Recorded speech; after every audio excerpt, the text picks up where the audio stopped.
Next, we take a look at how Tzu Chi volunteers across the globe are educating the public on the correct ways to observe the 7th lunar month. In the United States, Tzu Chi volunteers in Southern California encourage the public to go meatless for the sake of the planet and all sentient beings. Meanwhile, in both Malaysia and the Philippines, Tzu Chi volunteers ask the public to honor the deceased by chanting sutras instead of through elaborate and expensive ceremonies. Helping out along the Tzu Chi volunteers is Zenaida, who is experiencing the joy of giving for the very first time. Now I know the volunteers are right. We should use the money for organizing religious assemblies to help those in greater need. It is much more meaningful this way. Tzu Chi volunteers encourage the public to mark the 7th lunar month by reaching out to the less fortunate.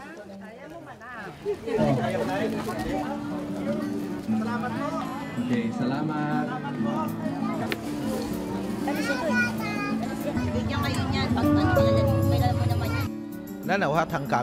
We are blessed to have this chance to help the less fortunate, and I think it is our responsibility to do so. Single mother Christy De La Cruz has to raise 5 children on her own. Tzu Chi volunteers provided the family with aid that will last them for a month.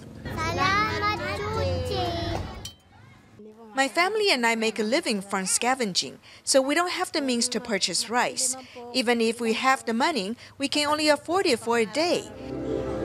Tzu Chi volunteers in the Philippines also invited more than 400 people to join the 7th lunar month blessing ceremony held at the local Jingsi Hall.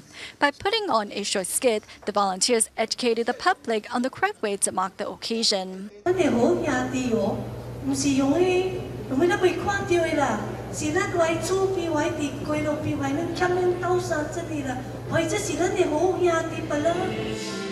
Instead of holding a religious assembly, the volunteers encouraged the public to pray to the Buddha with a sincere and pious heart. The Philippines is a country that is prone to disasters. Whenever a disaster strikes, our volunteers will always be there to offer their assistance. At the end of the event, Tzu Chi volunteers also inspire participants to go meatless for the sake of the planet and all sentient beings. Meanwhile, in Butterworth, Malaysia, Tzu Chi volunteers and the public gathered to chant the Earth Treasury Sutra on behalf of their deceased loved ones.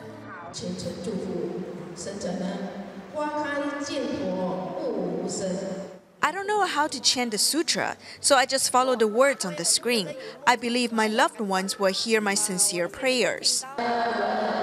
For the very first time, the Tzu Chi Butterworth branch is holding a one-day seminar to help members of the public mark the 7th lunar month differently. And I feel gratitude because I can join this event and spend more time here. At the Tzu Chi Seremban Liaison Office, volunteers and the public joined a Earth Treasury Sutra prayer session held at the Jingsi Boat in Hualien, Taiwan via video conferencing. Among the participants was Zhang Yueying, who has been chanting sutras on behalf of her missing father-in-law for years. Chanting sutras leaves me feeling calm and at ease. I wish my father all the best. The Earth Treasury Sutra is based on the principles of filial piety. It teaches us how to conduct our daily lives. Tzu Chi volunteers also seized this chance to promote vegetarianism. We should stop killing animals and adopt a meat-free diet. To educate the public on how to observe the 7th lunar month in the correct manner, Tzu Chi volunteers in Southern California of the United States held a seminar on healthy living. The vegetarian cookbook published by Tzu Chi shows how to cook delicious vegetarian meals by using readily available ingredients and Tzu Chi's instant rice. Tzu Shao's put on a dance to encourage everyone to reduce their carbon footprint and to protect the planet. Recycling dance today. I've been going here for more than a year. I feel like they do a lot of good things here, so it's good to come here. I try to make it as much as possible. On stage, a group of seniors over the age of 55 shows off their dance moves and their youthful vigor. Our group members love to dance. Thank you, Tzu Chi, for giving us this opportunity to show off our youthful vigor. Thanks to the seminar, everyone goes home with a better understanding of how to take care of their health and how to mark the 7th lunar month in the correct manner.